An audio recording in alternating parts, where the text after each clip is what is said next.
So today I am getting married. കുറേ നാളത്തെ കാത്തിരുന്നതിന് ശേഷം ഇന്ന് ഫൈനലി എൻ്റെ വെഡ്ഡിങ് ഡേ ആണ്.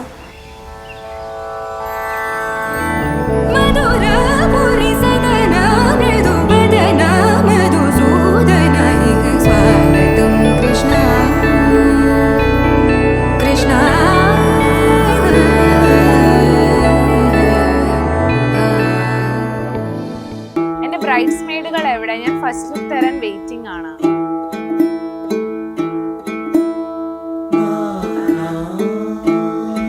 ചേട്ടാ ക്യാമറ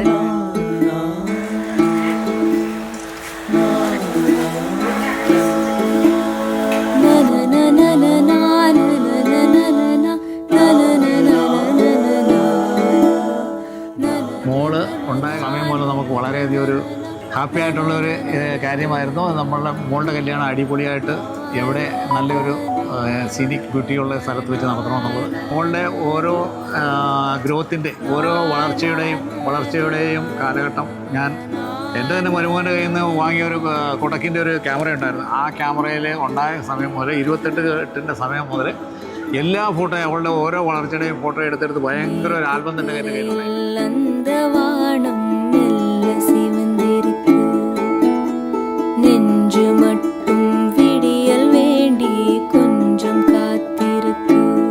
എന്ന് പറഞ്ഞാൽ ഇത്രയും വായാടിയായിട്ടൊരു കുട്ടി ആ സമയത്തില്ലായിരുന്നു.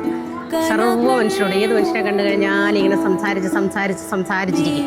അപ്പം എൻ്റെ ശരിക്കും പറഞ്ഞാൽ എൻ്റെ അനിയത്തിയുടെ കല്യാണം തന്നെ മോള് കാരണമാണ് നടന്നത്.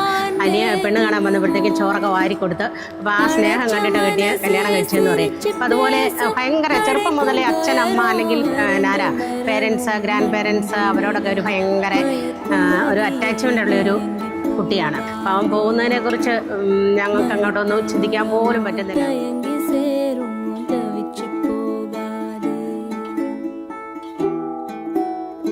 എന്നും നമ്മളുടെ പൊന്നുമോളായിട്ട് തന്നെ കണക്കാക്കിയാണ് ഏത് സമയത്ത് ഞാൻ എപ്പോഴും വിളിച്ചുകൊണ്ടിരിക്കുന്നത് എൻ്റെ പൊന്നുമോളെന്നാണ്. അപ്പോൾ അവരെ പൊന്നുമോള് കല്യാണം കഴിച്ച് പോകുമ്പോൾ നമുക്ക് നമ്മുടേതായ ഒരു ബുദ്ധിമുട്ടുണ്ട് മാനസികമായിട്ട്.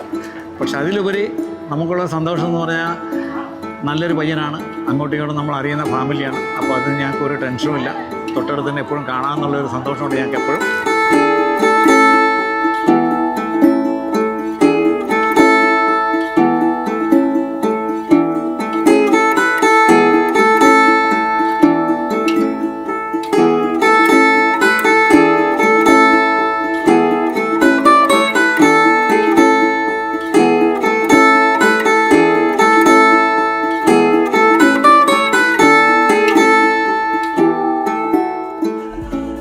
അവള് ഭയങ്കര സ്റ്റൈലിഷ് ആണ്. കുഞ്ഞിലേ തന്നെ ഭയങ്കര ഫോട്ടോ ക്വീൻ ആണ്. പോസ് ചെയ്യാനൊന്നും ഒരു മടിയില്ല. എല്ലാ പണിയും ചെയ്യിപ്പിക്കാനുള്ള ഒരു പ്രത്യേക കഴിവല്ല. പണിയെല്ലാം നമ്മളെ കൊണ്ട് ചെയ്യിക്കും. പക്ഷെ അതിനൊക്കെ എന്തെങ്കിലുമൊക്കെ ഫേവർ ചെയ്തു തരും.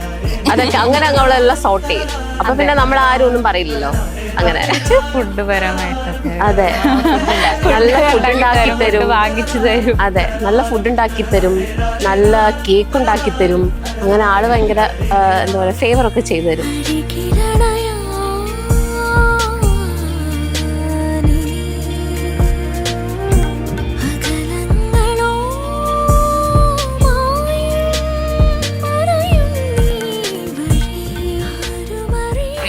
കുറിച്ച് പറയുകയാണെങ്കിൽ മോൻ എന്നോട് പറഞ്ഞു, അമ്മ എനിക്ക് ഒരാളെ ഇഷ്ടമുണ്ട്, അപ്പോൾ അമ്മയ്ക്കും അച്ഛനും ഇഷ്ടമാണെങ്കിൽ ഞാൻ ഓക്കെയാണ്, അല്ലെങ്കിൽ ഞങ്ങൾ നല്ല ഫ്രണ്ട്സായിട്ട് തന്നെ ഇനിയും തുടരുന്നു പറഞ്ഞു. അപ്പോൾ മോന് ഞങ്ങൾ ആലോചനകൾ നടന്നുകൊണ്ടേയിരിക്കുന്നുണ്ട്. അപ്പോൾ കൃഷ്ണപ്രിയനാണെന്ന് പറഞ്ഞപ്പോൾ ഞാൻ ഓക്കെ പറഞ്ഞു. ഞാൻ പറഞ്ഞു മോനെ അമ്മ അച്ഛനോട് പറഞ്ഞോളാന്ന് പറഞ്ഞു. പിന്നെ അച്ഛനോട് പറഞ്ഞു. അച്ഛന് ഡബിൾ ഹാപ്പി ആയിരുന്നു. എൻഗേജ്മെന്റിന് അച്ഛനുണ്ടായിരുന്നു. ഇപ്പോൾ ഈ ഒരു സാഹചര്യത്തിൽ അച്ഛനില്ല. ആ അച്ഛനില്ലാതെ ഒരു ഇതാക്കാതെ ഞാൻ എൻ്റെ മോൻ്റെ കല്യാണം എൻ്റെ മോളെയും നന്നായിട്ട് കല്യാണം ഭംഗിയായിട്ട് നടത്തി. മോളെ കൊണ്ട് പറയുകയാണെങ്കിൽ അവള് നല്ല ബോൾഡായ കുട്ടിയാണ്. അവള് നല്ല വിദ്യാഭ്യാസം നല്ല ഇതുള്ള മോളാണ്. പിന്നെ അവളെ എനിക്കറിയാം. അങ്ങനെ ഫാമിലി ആയിട്ട് ഒരുപാട് ഫ്രണ്ട്സ് അല്ലെങ്കിൽ എനിക്കറിയാം. മോളെ അറിയാം, മോളുടെ ക്യാരക്ടർ എനിക്കറിയാം. അപ്പോൾ അവള് എൻ്റെ മോനെ നന്നായിട്ട് നോക്കുന്നു, എന്നെയും നന്നായിട്ട് നോക്കുന്നു. എനിക്ക് നല്ലൊരു വിശ്വാസമുണ്ട്. അവർക്ക് രണ്ട് മക്കൾക്കും എൻ്റെ എല്ലാവിധ ആശംസകളും അനുഗ്രഹങ്ങളും നേരുന്നു, ഞാനും എൻ്റെ ഹസ്ബൻഡിന്റെ പേരിൽ.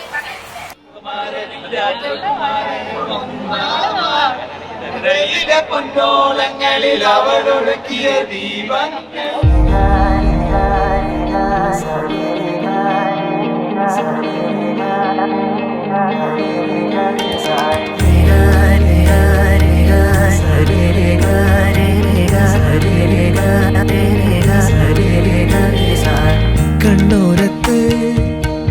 ദൂരത്ത് നീ എന്നോടെന്നും ചേർന്നിരുന്നു ചാരത്ത് കണ്ണോരത്ത് കൈദൂരത്ത് നീ സ്വപ്നം പോലെന്നുള്ളിൽ പെയ്യും നേരത്ത് കോർക്കാമിരു കൈകൾ ഇനി പോകാം കാലങ്ങൾ നാം ഓരോ ജന്മങ്ങൾ തേടുന്നു വർണ്ണങ്ങൾ കേൾക്കാം മഴ തോരുമ്പോൾ മൗനം മൂടിയ മോഹങ്ങൾ നീ മായാജാലങ്ങൾ ഓരെന്നും മുന്നിൽ മിന്നുന്നു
ജന്മം തൊട്ടൻ കൂടെ കൂട്ടായി വന്നു നീ നീട്ടും പൂക്കാലങ്ങൾ ഞാനേകും പൂന്താരങ്ങൾ ആത്മാവിൽ ആരോ പറഞ്ഞിടും പേരു നീ ആനന്ദം നീയാകവേ